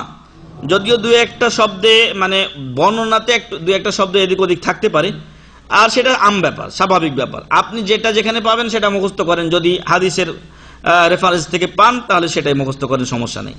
সাইয়্যিদুল ইস্তিগফার হচ্ছে আল্লাহুম্মা আনতা রব্বি লা ইলাহা ইল্লা আনতা খালাকতানি ওয়া আনা আবদুকা ওয়া আনা আলা আহদিকা ওয়া ওয়া'দিকা মাস্তাতা'তু আউযু বিকা মিন শাররি মা সানা'তু আবুউ লাকা বিনি'মাতিকা আলাইয়া ওয়া আবুউ লাকা বিযামবি ফাগফিরলি ফাইন্নাহু লা ইয়াগফিরুয যুনুবা ইল্লা আনতা। সকাল সন্ধ্যা জিকির আছে না? আছে। তাহলে সকাল সন্ধ্যা পড়লেই তো হয়ে গেল, এই আমল হয়ে যাবে। এই দোয়ার অর্থ কি হলো? আমরা তো বাংলাভাষী, আরবি গদগদ করে পড়া হলো, কিন্তু অর্থ তো জানি না। আল্লাহুম্মা, হে আল্লাহ, আনতা মানে আপনি বা তুমি, যেটাই বলেন আল্লাহকে। রব্বি, আমার পালনকর্তা আপনি, আপনি আমার রব, প্রভু। লা ইলাহা ইল্লা আন্ত, আপনি ছাড়া কোনো সত্য ইলাহ বা মাবুদ নেই। খালাকতানি, আপনি আমাকে সৃষ্টি করেছেন। ওয়া আনা আবদুক, আমি আপনার বান্দা। ওয়া আনা আলা আহাদিকা ওয়া ওয়া'দিকা মাস্তাতা'ত, আমার সামর্থ্য সাধ্য অনুযায়ী আপনার দেওয়া ওয়াদা ও অঙ্গীকারের উপরে আমি থাকার কি করি? চেষ্টা করি। চেষ্টা করবেন, বাস, তাহলে মিথ্যাবাদী হবেন না। আর যদি চেষ্টা না করে এই দোয়া পড়তে হবে, চেষ্টা করবেন। মাস্তাতা'ত মানে আমার সাধ্য অনুযায়ী, সাধ্য মতো চেষ্টা করবেন। আউযু বিকা মিন শাররি মা সানা'ত, আমি মেলা কাজ করছি, তার মধ্যে মেলা খারাপ কাজও আছে। মেলা কাজ আমি করেছি, তার মধ্যে কিছু আছে কি খারাপ কাজ। আমার খারাপ কাজের খারাপি থেকে আপনার কাছে আমি কি চাই? পানা চাই, আশ্রয় চাই। আবুউ লাকা বিনি'মাতিকা আলাই, আপনি আমাকে মেলা নিয়ামত দিয়েছেন, স্বীকার করতেছি। যতটি আছে সব কার নিয়ামত? আল্লাহর। আমাদের কিছু আছে কি? সব, আমার পা মাথা থেকে পা পর্যন্ত সবই আল্লাহর। জমিন আল্লাহর। এই তো 5 তলায় আছি, এই 5 তলা কার? আল্লাহর। আল্লাহ যদি আন কয় ভেঙে যাও তো ভেঙে যাবে, আল্লাহ আমাদের হেফাজত করুন, আল্লাহুম্মা। তো সবকিছুই আপনার, আমি এটা স্বীকারও করতেছি, এটা অন্য কারো এটা আমি বিশ্বাস করি না। ওয়া আবুউ লাকা বিযামবি, সাথে সাথে মেলার যে পাপ করছি ওটাও স্বীকার করি। তো যেই লোক পাপ স্বীকার করে ওরে আল্লাহ তাআলা আরো আযাব দিবে নাকি? স্বীকার করতেছে যে আল্লাহ পাপ করছি, ক্ষমা করে দাও আমারে। যখন কোনো ব্যক্তি অপরাধ স্বীকার করে তখন তার অপরাধের পরিমাণ বাড়ে না কমে? কমে যায়। যদি একটা লোক ওর উপরে হেভি রাইগাও থাকে তাহলে কি হয়? না না, রাগার বাড়ে না, ওইটা আস্তে আস্তে থামতে থাকে গিয়ার। কারণ কি? কারণ আপনি তো নরম হয়ে গেছেন, ভাই আমি ভুল করে দিছি। যদি মনুষ্যত্ব বোধ থাকে, কিন্তু মেলা লোক আছে কি যে মনুষ্যত্ব বোধ নেই, ও বেটা তুই ভুল করছিস, তোর এত স্বীকার করছে, আরো পাইছি ওরে, আরো মেরে দেয় কিছু না, এরকম না। মহান রব্বুল আলামিনের কাছে যখন কেউ ভুল স্বীকার করে আল্লাহ তাকে কি করেন? ক্ষমা করেন। এবং আল্লাহ তাআলা বান্দার তওবায় কি হন? খুশি হন। কেমন খুশি? এত বড়? কে উদাহরণ বলবেন? হ্যাঁ, যেমন কোন ব্যক্তি মরুভূমিতে যাওয়ার পর তার সবকিছু হারিয়ে ফেলে, তারপরে অনেক হয়রান হয়ে খোঁজার পর না পাইয়া যেখানে ছিল ওইখানে গিয়ে শুয়ে থাকে, একটু পরে দেখে যে ওর ঘোড়াও হাজির, খাবারও হাজির। এত খুশি হয়েছে যে খুশির সীমা নাই ওর। এইবার আত্মহারা হয়ে বলছে আল্লাহুম্মা আনতা আবদি ওয়া আনা রাব্বুক, আল্লাহ তুমি আমার বান্দা, আমি তোমার রব। কেন ভুল করছে? আখতা ফি শিদ্দাতিল ফারহ, এত বেশি খুশি হয়েছে যে কি বলছে ওটা খুশি নাই, ওর ব্রেন আউট অফ কন্ট্রোল চলে গেছে। তো মহান রব্বুল আলামিন, এই লোক যেরকম তার জিনিস পেয়ে খুশি হয়েছে, তার চাইতে বেশি খুশি হন কে? মহান রব্বুল আলামিন। কেন? আপনার আমার তওবায়, আপনার আমার তওবাতে আল্লাহ এর চাইতে বেশি খুশি হন। তাহলে তওবা করবেন কিনা? তওবা করতে হবে। আমি সাইয়্যিদুল ইস্তিগফারে বলছি, আবু উলাকা বেজাম্বি, আল্লাহ আমার যে পাপ আছে এটা আমি স্বীকার করছি আপনার কাছে। ফাগফিরলি, যেহেতু স্বীকার করেই ফেলাইছি, ফাগফিরলি, অতএব আপনি আমাকে কি করুন? ক্ষমা করে দিন, মাফ করে দিন। ফাইন্নাহু লা ইয়াগফিরুয যুনুবা ইল্লা আনত, কারণ আমার গুনাহ ক্ষমা করার অধিকার আপনার ছাড়া আর কারো নাই। ইদা ক্বালা হিনা ইউমসি ফামাতা দাখালাল জান্নাহ, কোন বান্দা যদি সন্ধ্যাবেলায় এই দোয়াটা বিশ্বাস সহকারে পড়িয়া মরিয়া যায়, তাহলে কোথায় যাবে? দাখালাল জান্নাহ, জান্নাতে প্রবেশ করবে। সুবহানাল্লাহ। আর ওয়া ইদা ক্বালা হিনা ইউসবিহ, আর সকালবেলা যদি এটা পড়ে ফামাতা মিন ইয়াউমিহি, আর ওই দিনের মধ্যে সন্ধ্যার আগে যদি মারা যায়, তাহলে ওই ব্যক্তিও দাখালাল জান্নাহ, জান্নাতে প্রবেশ করবে। সুবহানাল্লাহি ওয়া বিহামদি, রাওয়াহুল বুখারী, বুখারী শরীফের হাদিস। কত সহজ আমল, কত সহজ আমল। আপনি যদি ডিউটিতে যান তাহলে যাইতে যাইতে পড়তে পারবেন না? আরে 5 তলা থেকে নিচে নামতে নামতেই তো 2-3 বার পড়া যাবে। এইটাতে একবার পড়ার কথা, সকালে একবার, সন্ধ্যায় একবার পড়বেন। তাহলে আপনার জন্য এই ফজিলত যে আপনি যদি ওই দিন মারা যান তাহলে আপনি জান্নাতে প্রবেশ করবেন। আল্লাহ যেন দৈনিক এই সাইয়্যিদুল ইস্তিগফার নিম্নে 2 বার সকাল ও সন্ধ্যায় আমাদেরকে পড়ার তৌফিক দান করেন, আল্লাহুম্মা আমিন। এবং ইহাকে যেন আমাদের জান্নাতে যাওয়ার ওসিলা করে দেন, আল্লাহুম্মা আমিন। 10 নাম্বার জান্নাতে যাওয়ার আমল হলো রাসূল সাল্লাল্লাহু আলাইহি সাল্লামের কি করা? আনুগত্য করা। রাসূল সাল্লাল্লাহু আলাইহি সাল্লামের আনুগত্য করা। রাসূল সাল্লাল্লাহু আলাইহি সাল্লাম বলেন, আবু হুরায়রা রাদিয়াল্লাহু আনহু থেকে বর্ণিত হাদিসে, কুল্লু উম্মতি ইয়াদখুলুনাল জান্নাহ, আমার সকল উম্মত কোথায় যাবে? জান্নাতে যাবে। তাহলে তার ভেজাল নাই। হ্যাঁ, ইল্লা মান আবা, একটা ইল্লা আছে। ইল্লা মান আবা, যেই লোক যেতে চায় না। পাগলে ধরছে মনে হয়, জান্নাতে যেতে চায় না, এমন লোক আছে নাকি? হিন্দু, খ্রিস্টান, বৌদ্ধ সবাই স্বর্গে যেতে চায়। তো ইল্লা মান আবা, যে জান্নাতে যেতে চাই না সে ব্যতীত। সাহাবায়ে কেরাম আশ্চর্য হয়ে গেলেন রাদিয়াল্লাহু আনহুম আজমাইন, যে ওমান ইয়াবা ইয়া রাসূলুল্লাহ সাল্লাল্লাহু আলাইহি সাল্লাম, যে জান্নাতে যাইতে কোন পাগলে আবার না করে?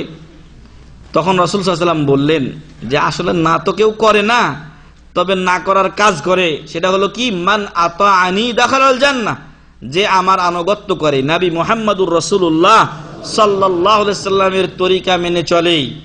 নাকি 4 তরিকা? নকশবন্দিয়া, চিশতিয়া, কাদেরিয়া, নাকি হানাফিয়া, শাফিইয়া, মালিকিয়া, হাম্বলিয়া, এগুলো তরিকা না। মান আতাআনি, যে ব্যক্তি আমার মুহাম্মদ সাল্লাল্লাহু আলাইহি সাল্লামের আনুগত্য করে, ওই লোক দাখালাল জান্নাহ, জান্নাতে যাবে। বুঝে আসছে?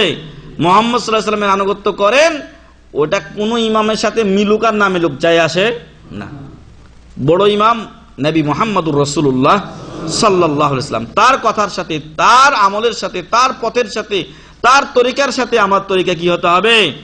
মিলতে হবে, নতুবা জান্নাতে যাওয়া যাবে না। লাশ মাথায় গিয়া মোড় ঘুরেও যেতে পারে। মেলা লোক কয় কি কয়, রাস্তা মেলা কিন্তু উদ্দেশ্য এক জায়গায়। তো মেলা রাস্তা আবার এদিক দিয়ে যায়, আর দিয়ে কাইটা আরেক দিকে জায়গায়, একটা গিয়া নদীতে গিয়া ঢুকে, সাগরে গিয়ে ঢুকে না। আপনার রাস্তা কিন্তু আপনাকে জান্নাতে নিয়ে যাবে না। কারণ রাসূল সাল্লাল্লাহু আলাইহি সাল্লাম যেদিন দাগ কাটছিলেন সেই দিন কিন্তু জান্নাতে যাওয়ার রাস্তা কয়টা বলছিলেন? একটা বলছিলেন। রাসূল সাল্লাল্লাহু আলাইহি সাল্লাম একটা সোজা দাগ টানলেন আর ডানে বামে কিছু দাগ টানলেন, এবং মধ্যের রাস্তায় হাত রেখে কি বলেছিলেন?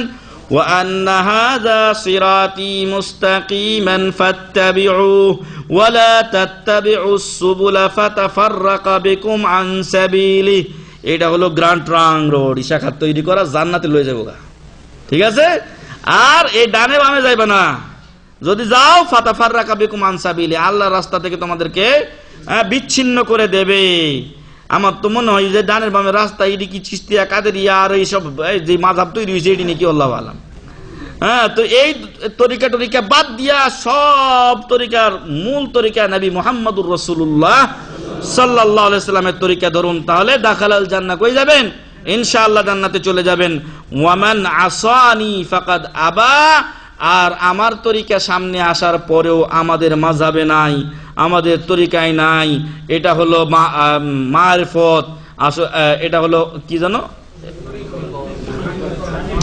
আরেকটা রয়ে গেছে না ওদের একটা গোপন এলেম যেটা রয়ে গেছে, হ্যাঁ বাতিনি এলেম। তো এটা বলছে এটা হচ্ছে বাহ্যিক, কিন্তু আসলে বাতিনি এলেম এটা না, ফলে বাতিনিতে আসলে আমাদের হুজুররাই রয়ে গেছে। এরকম যদি অবস্থা হয় তাহলে কিন্তু চলবে না। ওয়ামান আসানি ফাকাদ আবা, যে ব্যক্তি আমার নবী মুহাম্মদুর রাসূলুল্লাহ সাল্লাল্লাহু আলাইহি সাল্লামের অবাধ্য হয়, ফাকাদ আবা, সেই লোক কি করে? জান্নাতে যেতে চায় না, জান্নাতে যেতে অস্বীকার করে। বুখারী শরীফের হাদিস। 11 নাম্বার জান্নাতে যাওয়া উপায় হলো আল বারাআতু মিনাল কিবরি ওয়াল গুলুলি ওয়াদ দাইন। এতক্ষণ তো আমল করতে হচ্ছিল, এবার কি করতে হবে? কিছু কাজ বাদ দিতে হবে। কিছু কাজ কি করতে হবে?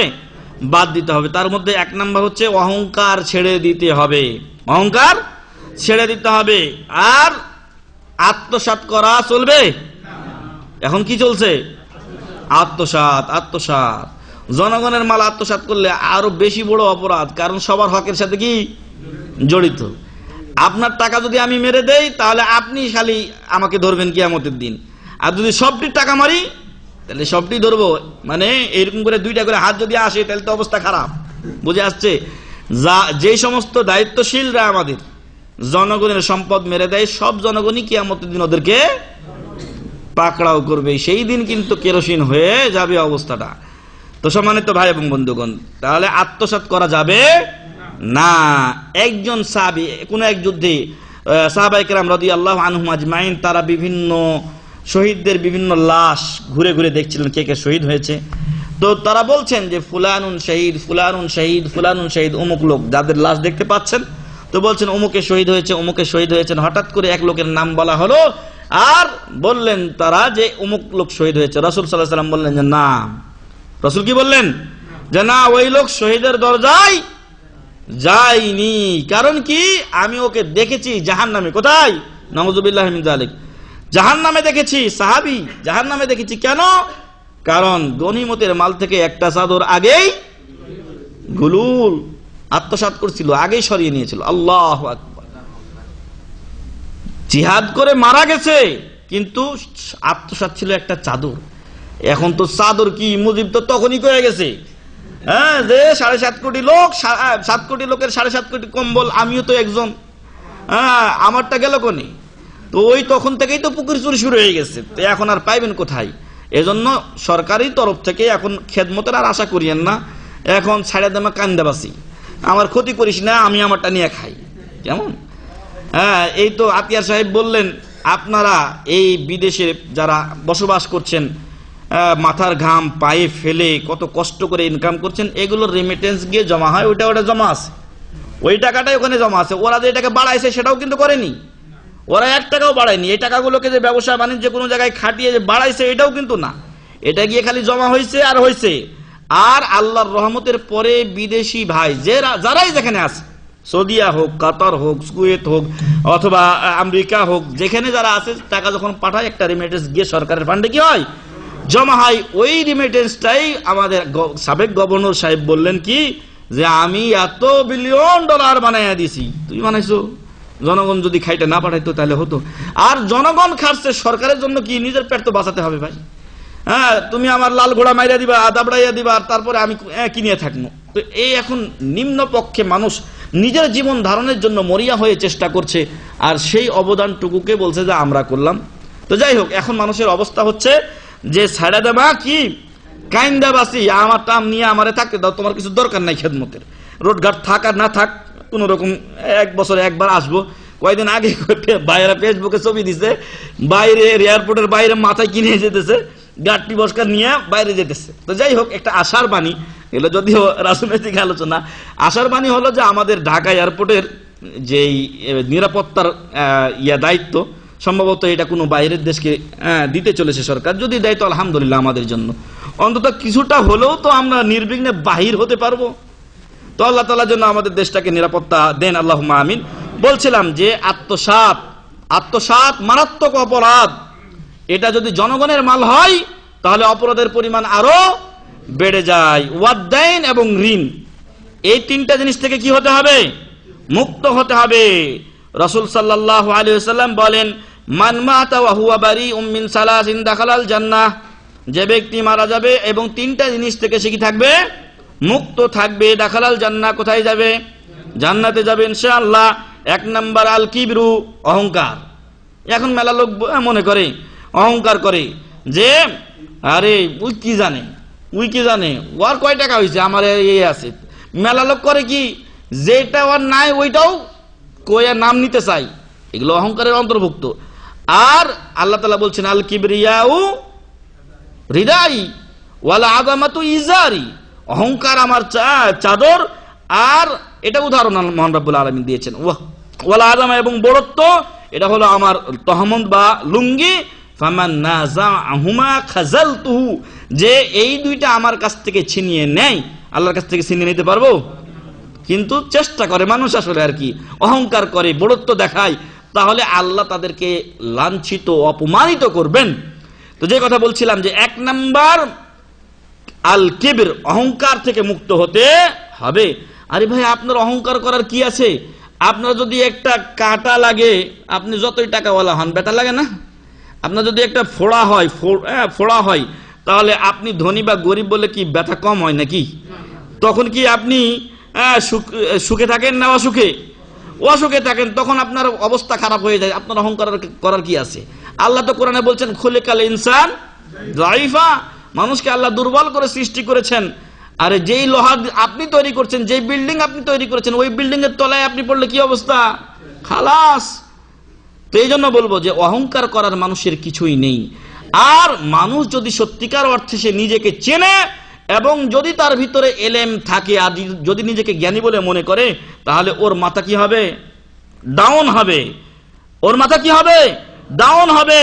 কারণ ধানের শীষ যখন প্রথমে উঠে, গমের শীষ, তখন লাফাইয়া উঠে। যখন ধানের শীষ পাইকে যায়, কি হয়? নিয়ে যায়। এটা হলো জ্ঞানের উদাহরণ। আপনার ভিতরে যত জ্ঞান বাড়বে, আপনার মাথা আল্লাহর কাছে নত হয়ে যাবে। আপনি আল্লাহর কাছে কৃতজ্ঞতার জন্য আপনার মস্তক নত করে দেবেন। আপনার ভিতরে যত বেশি জ্ঞান হবে, আপনি তত আল্লাহর বেশি শুকরিয়া আদা করবেন। আর যত ওই পুঁটি মাছ আছে, সিটফিট করবো, কিন্তু দেখবেন আসলে সত্যিকার জ্ঞান ওদের ভিতরে নেই।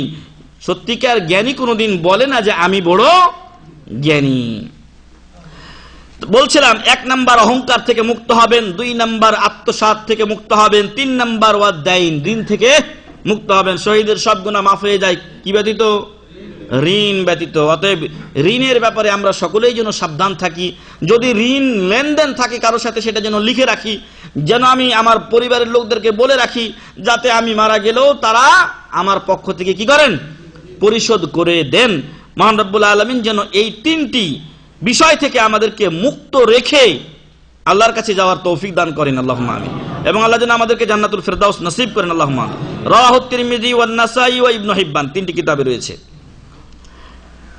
একটা লম্বা হাদিস এখানে বলা হয়েছে। এই হাদিসটা বলে ইনশাআল্লাহ আমাদের আজকের আলোচনা শেষ করব। তবে এখানে বেশ কটি আমলের কথা বলা হয়েছে জান্নাতে যাওয়ার জন্য। 12 নম্বর, 13 নম্বর, 14 নম্বর, 15 নম্বর, 60টা, 16 নম্বর, 5টা, 17 নম্বর, 6টা আমল।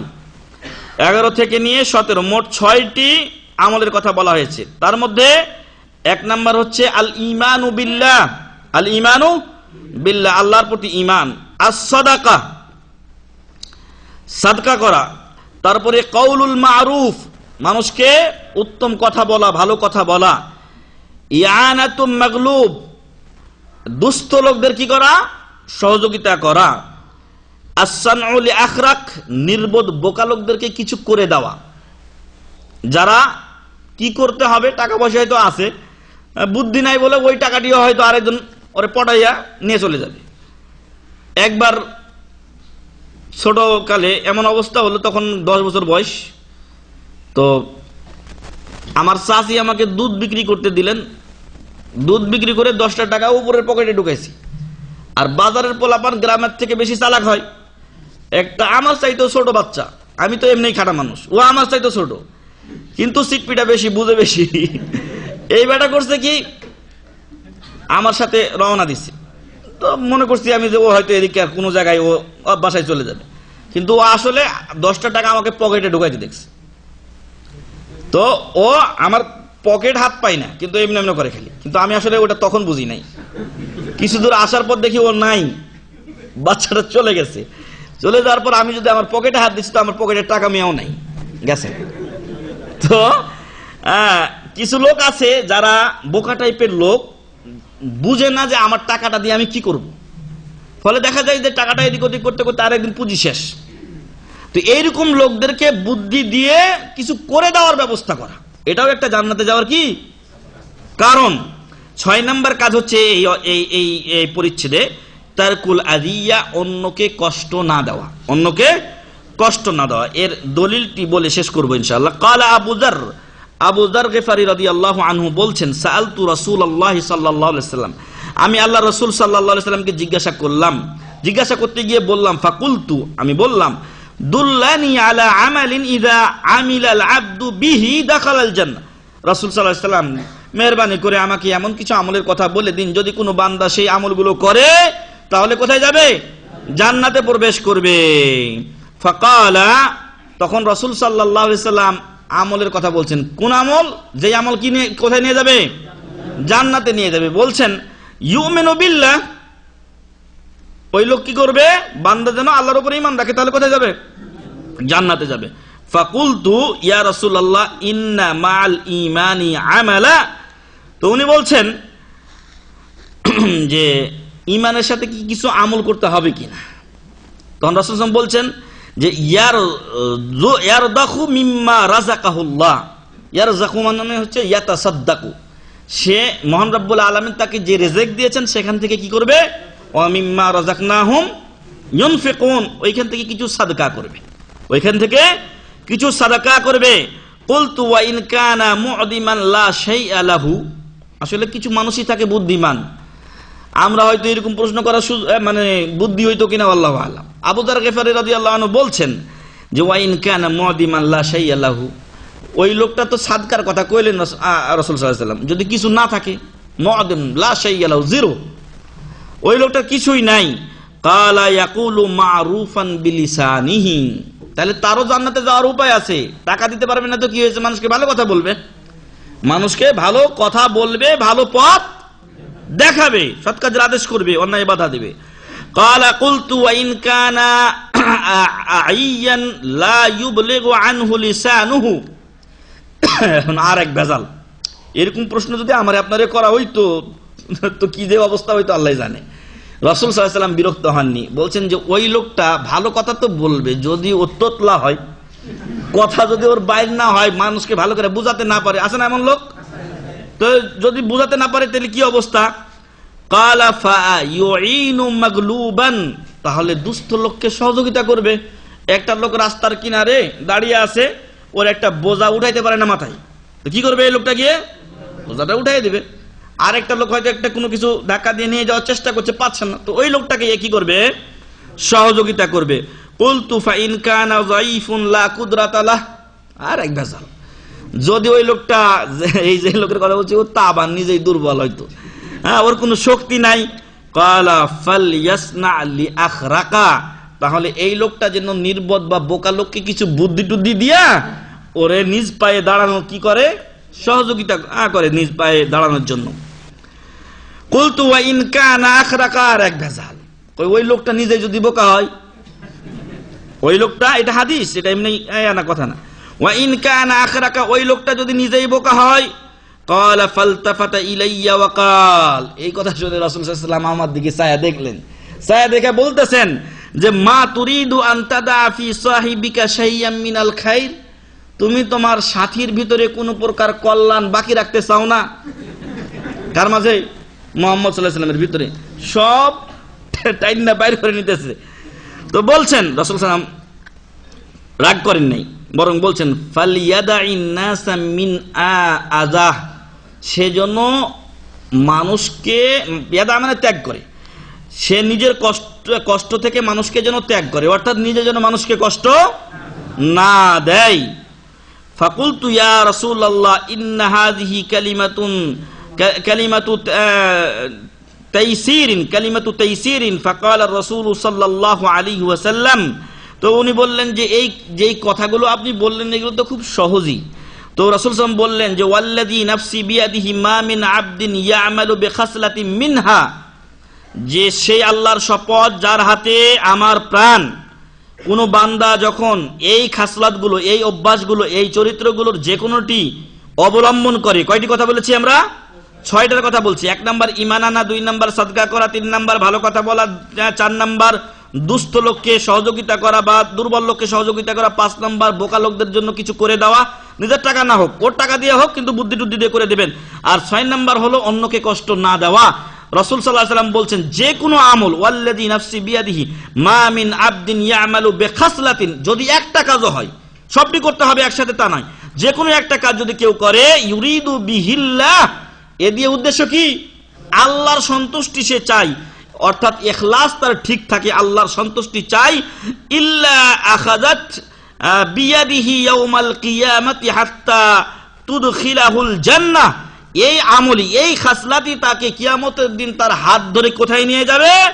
হাত্তা তুদখিলাহুল জান্নাহ, তাকে জান্নাতে প্রবেশ করাবে। সুবহানাল্লাহি ওয়া বিহামদি। রাওয়াহু ইবনু হিব্বান, সহিহ ইবনে হিব্বানের এই হাদিসটি। সম্মানিত উপস্থিতি, আমরা এ পর্যন্ত 17টি আমলের কথা বলেছি যা আমাদেরকে জান্নাতের পথে অতি সহজেই নিয়ে যেতে পারে। মহান রব্বুল আলামিনের কাছে দোয়া করি তিনি যেন আমাদেরকে এই 17টি আমল সহ জান্নাতে যাওয়ার আরো যত উপায় আছে, যত আমল আছে, সেগুলো করে অতি সহজে জান্নাতে যাওয়ার তৌফিক দান করেন, আল্লাহুম্মা আমিন। মহান রব্বুল আলামিন যেন আমাদেরকে জাহান্নাম থেকে বাঁচিয়ে দেন, আল্লাহুম্মা আমিন। মহান রব্বুল আলামিন যেন আমাদের মন মানসিকতাকে কোরআন ও সহিহ সুন্নাহমুখী করে দেন, আল্লাহুম্মা আমিন। কোরআন এবং সহিহ হাদিস যেখানে প্রমাণিত হয়ে গেছে, আমরা যেন সেখানে আত্মসমর্পণ করি, সেটা যেন মেনে নেওয়ার মতো মন মানসিকতা আমাদের তৈরি হয়। আল্লাহ আমাদের মনকে সেরকম করে দেন, আল্লাহুম্মা আমিন। শিরিক, বেদাত, অপসংস্কৃতি, কুসংস্কৃতি এবং ঋণ, অহংকার, আত্মসাৎ, যাবতীয় খারাপ চরিত্র থেকে আল্লাহ আমাদের হেফাজত করুন, আল্লাহুম্মা আমিন। আল্লাহ আমাদের সবাইকে সুস্থ রাখুন, আল্লাহুম্মা আমিন। আমাদের মধ্যে যাদের অসুখ আছে আল্লাহ যেন দূর করে দেন, আল্লাহুম্মা আমিন। আমাদের ভাই আব্দুর রহিম, যে কথা আমি বলছিলাম যে আমাদের ভিতরে মেলা ত্রুটি রয়ে গেছে, তার মধ্যে আব্দুর রহিম, তার অপারেশন হয়েছে, আল্লাহ যেন তাকে দ্রুত সুস্থ দান করেন, আল্লাহুম্মা আমিন। হয়তো আছে এখানে ব্যস্ততা, দুনিয়ার ব্যস্ততা মনে হয় মূল্যই শেষ হবে, কিন্তু এই ব্যস্ততার মধ্যে দেখতে আমরা অনেকেই যাইনি। এজন্য ভাইয়ের কাছে আমরা যদি থেকে থাকেন তাহলে আমরা ওজর পেশ করছি, তো দোয়া করছি, সবসময় দোয়া করেছি আমরা, এবং এর আগেও আমি এক অনুষ্ঠানে বলেছি যে ভাইয়ের অপারেশন, সবাই যেন দোয়া করেন, আল্লাহ যেন তাকে দ্রুত সুস্থতা দান করেন, আল্লাহুম্মা আমিন। তো এছাড়াও আরো যে ভাইয়েরা অসুস্থ রয়েছেন, আমাদের দেশে বিদেশে যেখানেই মুসলিমরা অসুস্থ রয়েছেন, আল্লাহ যেন সুস্থতা দান করেন, আল্লাহুম্মা আমিন। দুর্বল মুসলিমদেরকে আল্লাহ যেন সহযোগিতা করেন, আল্লাহুম্মা আমিন। জালেম অবাধ্যদেরকে আল্লাহ যেন উত্তম মাধ্যম দান করেন, আল্লাহুম্মা আমিন। ওয়া আখিরু দাওয়ানা আলহামদুলিল্লাহি রাব্বিল আলামিন। সুবহানাকা আল্লাহুম্মা ওয়া বিহামদিকা আশহাদু আল্লা ইলাহা ইল্লা আনতা আস্তাগফিরুকা ওয়া আতুবু ইলাইক। আসসালামু আলাইকুম ওয়া রাহমাতুল্লাহি ওয়া বারাকাতুহু। আমাদের দেশে মৃত ব্যক্তি, যাদের মৃত্যু চলে আসে, যেটাকে বলছে তাহজির, তো এখন মনে হচ্ছে যে লোকটা আর বাঁচবে না, মারা যাবে, তখন তার মুখে শরবত তুলে দেয় ইত্যাদি। আসলে এটা নিষেধের কিছু নেই, মানুষ মনে করে যে হয়তো একটু পানি দিলে বাঁচতে পারে বা কিছু, এই আশায় হয়তো দেয়। তো ওটার দেওয়ার সাথে সাথে যেটা আমরা বলেছি যে লা ইলাহা ইল্লাল্লাহর তালকিন কিন্তু বাদ দেওয়া যাবে না, ওটা দেন আপনি, কিন্তু সাথে সাথে তালকিনও চালু থাকবে। কেমন? লা ইলাহা ইল্লাল্লাহ তালকিন চালু থাকবে, আর ওটা নিয়েই ব্যস্ত হওয়া যাবে না। হায়াত যদি থাকে তো ইনশাআল্লাহ বাঁচবে, আর যদি না থাকে তাহলে তো পৃথিবী থেকে চলেই যাবে। তো মানুষ একটু শরবত, একটু পানি দেওয়ার চেষ্টা করে, এটাই স্বাভাবিক। আমাদের পুরাতন সেন্টারে একটা লোক যে মারা গিয়েছিল, মহাদারা লেকচারে থাকতে থাকতে হঠাৎ করে হার্ট অ্যাটাক করে লোকটা মারা যায়, তো ওই লোকটাকেও কিন্তু কিছু পানি, কিছু শরবত দেওয়ার চেষ্টা হয়েছিল, তো মওত ছিল, মরে গেছে, এই হলো মূল কথা। তবে এটা শরীয়তের বাইরের কিছু না, তবে ওই সময় যেন আমরা কালিমাকে ভুলে না যায়, কারণ ওই সময় যদি চলে যায় তাহলে তো সর্বনাশ হয়ে যাবে। পীর, পীর শব্দের অর্থ কি? পীর কোন ভাষা থেকে আসছে? আচ্ছা, পীর শব্দটি ফার্সি, আর এর অর্থ হলো বুড়া লোক। বুড়া লোককে ফার্সি ভাষায় পীর বলা হয়, যারা বয়স্ক হয়ে গেছে তাদেরকে পীর বলা হয়। বুজুর্গ শব্দটি ফার্সি এবং উর্দু দুটাই হয়তো ব্যবহার হয়। ওর অর্থ হচ্ছে সম্মানিত, ওর অর্থ হচ্ছে সম্মানিত ব্যক্তি। তো এগুলো দিয়ে পীরটি জায়েজ করার কোনো তরিকা নেই। ভাই প্রশ্ন করেছেন যে 3 দাদা, দাদারা হলো 3 ভাই, এখন 3 দাদার নাতিপুতিরা সবাই মিলে আলাদা আলাদা মসজিদ বানাইছে এবং কাছাকাছি মসজিদ, বাকি পরের মসজিদ 2টা কি হবে? মসজিদে দেরার বলে আখ্যায়িত হবে, ফলে এগুলোতে নামাজ হবে না। রাসূল সাল্লাল্লাহু আলাইহি সাল্লামকে ওই যে মুনাফিকরা মসজিদের দেরার তৈরি করেছিল, ওটাকে ভেঙে ফেলতে বলা হয়েছিল। উনি যুদ্ধ থেকে ঘুরে এসে ওই মসজিদ ভেঙে ফেলেছিলেন। তো এই জন্য বলবো যে মসজিদ নিয়ে এখন রাজনীতি শুরু হয়ে গেছে এবং দলাদলি শুরু হয়ে গেছে, না, এটা কোনো ক্রমে জায়েজ নয়। প্রথম মসজিদেই নামাজ পড়তে হবে। তবে যদি প্রয়োজন থাকে, কথার কথা যে একটা মসজিদ আছে, এই মসজিদের লোক সংকুলান হয় না, আর এই মসজিদটা আমাদের থেকে বড় বেশ একটা দূরেও হয়ে যায়, হয়তো 1 কিলোমিটার আমাদের বা আধা কিলোমিটার উপরে হয়ে যায়, তাহলে আমরা আমাদের ওই ভাগে ওই দিকে একটু সরে গিয়ে আরেকটা করতে পারি মানুষের সুবিধার জন্য, কিন্তু এটা গন্ডগোলের জন্য নয়, অথবা ওরা একটা করছে আমাদেরকে একটা করতেই হবে এমনটির জন্য নয়। যদি এমন হয় যে এইগুলো মসজিদগুলো খুব কাছাকাছি হয়, আর বেশিরভাগ মসজিদগুলোতে ওয়াক্তিয়া নামাজের তো লোকই খুঁজে পাওয়া যায় না, হইলে এক কাতার হলো আর কত, তো এই যদি হয় অবস্থা, তাহলে বাকি পরের 2টি মসজিদ করা জায়েজ নাই। এখন নতুন একটা জিকির শুনলাম যে কবর যখন শোয়া দিবে মুর্দারে, মুনকার নাকির যাতে প্রশ্ন না করতে পারে গেলে আল্লাহ আল্লাহ আল্লাহ আল্লাহ জিকির করতে থাকে, এটা কত বিরোধী? শরীয়তে এর কোনো ভিত্তি নেই, শরীয়তে এর কোনো ভিত্তি নেই। মুনকার নাকির এর যেই সওয়াল ও জবাব তা প্রত্যেক ব্যক্তির জন্যই হবে, এবং যারা সঠিক দ্বীনের পথে ছিলেন তারা জবাব দেবেন এবং কৃতকার্য হয়ে যাবেন। তখন থেকেই তাদের কবরের সাথে জান্নাতের কি করা হবে? সংযোগ দিয়ে দেওয়া হবে, এবং তাকে বলা হবে যে বাসর রাত্রে বর যেভাবে আরামে ঘুমায় তুমি সেভাবে ঘুমাও। আর যদি হাহালাদ্রি বলে, যদি না পারে, ওই জেকের দিয়ে কোনো কাজ হবে না। ওই জেকের দিয়ে যে মুনকার নাকির কি করবে? প্রশ্ন করতে পারবে না, খালি আল্লাহ আল্লাহ আল্লাহ আল্লাহ জপতে থাকবে আর প্রশ্ন করবে না। না না, এই বাজে কথা, হাদিস বিরোধী কথা, হাদিস বিরোধী কথা যে মুনকার নাকির প্রশ্ন করবে না। মুনকার নাকিরের প্রশ্ন সবার জন্য হবে। যদি এমন কেউ আকীদা রাখে তাহলে ইসলাম থেকে বের হয়ে যাওয়ার সম্ভাবনা আছে, কারণ তা সহিহ হাদিস বিরোধী।